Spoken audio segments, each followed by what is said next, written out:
খাওয়া দাওয়া করতে বসে গিয়েছি আর অনেক বেলা হয়ে গেছে। রূপক বাবু যে কি করছিল, এই জাস্ট কিছুক্ষণ আগে স্নান করে আসলো। ছেলেকে খেতে দিয়ে দিয়েছিলাম আর আমি প্রচণ্ড ক্লান্ত, মানে ভালোই লাগছে না। খাওয়া দাওয়ার পর আবার ফ্রেশ হতে হবে, কারণ এই স্নান করে রান্না করলে না আরও যেন বেশি কষ্ট হয়। কিন্তু সকালবেলা পারছিলামও না, মানে মনে হচ্ছে যে একটু ফ্রেশ না হলে মানে রান্নাঘর ঢুকতে যেন একটা মানে আতঙ্ক লাগছিল।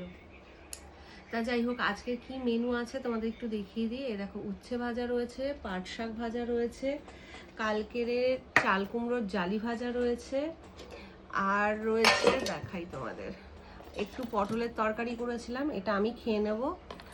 আর এখানে রয়েছে সুন্দর একটা ডিমের কারি, এই দেখো ডিমের একটা কারি।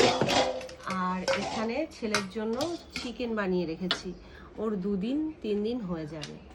তা এখন যেহেতু মানে গরম আছে তাই ফ্রিজে রাখছি না, 1-2 পিস খেয়েছে।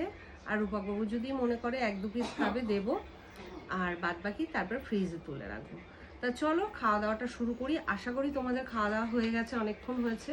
আমাদের তো এখনো খাওয়া দাওয়া হয়নি, তো আমরা এখন খাবো।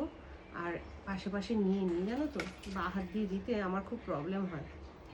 তা তোমাকে 2টো ডিম দেবো? না, একটা। ছেলে একটা রেখে দিয়েছে, ছেলেকে 2টো দিয়েছিলাম, কি করব? তাহলে তুমি আমায় একটা দাও, ওটা তাহলে তুমি আর আমি হাফ হাফ নিয়ে নেবো। ওটা তো আর ওর মধ্যে মেশাতে পারবে না, ঠিক আছে? ওকে, রাতে 3 জনা 3টে তাহলে থাক। হয়ে যাবে। রাত্রে আজ ভাত করো। আমি ভাত করো কি, ভাত করে রেখে দিয়েছি, ও আচ্ছা, বাহ। কারণ আমি আর টাইম পাবো না, কারণ সারাদিন ধরে কি আমি রান্না করবো নাকি? না, ঠিক ঠিক ঠিক। এর জন্য একবারে আজকে একটু বেলা হলেও একবারে করে রেখে দিয়েছি, ভাতটাও করে রেখে দিয়েছি।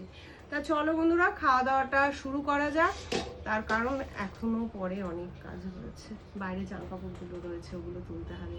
কিছু জামা কাপড় তুলে সেগুলো ভাঁজ করে গুছিয়ে রেখেছি। আর কথা বলছি না, শুরু করি চলো।